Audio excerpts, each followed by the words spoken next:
Hello everyone, আজকে না চলে এসেছে একটা শপিং ভিডিও। তো দেখো, সেদিন আমি খুব বেশি এক্সাইটেড ছিলাম আর আমরা দুজন মিলে বিকেলবেলাতে রেডি হয়ে নিয়েছিলাম। আর আমি তারপর চলে গেছিলাম একটু সন্ধ্যা দেওয়ার জন্য। আর যেহেতু আমি ধোয়া জামা কাপড় পরেছিলাম, সেই কারণে আমি সন্ধ্যাটা দিয়ে নিচ্ছিলাম। যাই হোক, সন্ধ্যা টন্ধ্যা দিয়ে তারপর আমরা বেরিয়েছিলাম। ভেবেছিলাম যে পয়লা বৈশাখ চলে এসছে সামনে, পুরো জমিয়ে শপিং করব, কিন্তু বেশি প্ল্যান করে বেরিয়েছিলাম, তো সেই জন্য একটু প্ল্যানটা এদিক ওদিক হয়ে গেছিলো। তো আলিপুরদুয়ারে নতুন একটা ক্যাফে ওপেন হয়েছিল, রেইনবো ক্যাফে বলে। সেখানটায় আমরা চলে গেছিলাম। আর যাওয়ার পর খুবই চিন্তায় ছিলাম, কারণ কি খাবো কিনা কিচ্ছু বুঝে পাচ্ছিলাম না।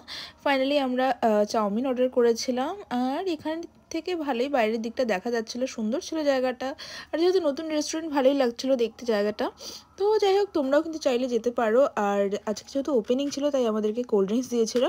তারপর আর কি আমরা বসে বসে টুকটাক গল্প করতে করতে আমাদের খাবারটা চলে এসেছিলো। এই দেখো আমাদের চাউমিন।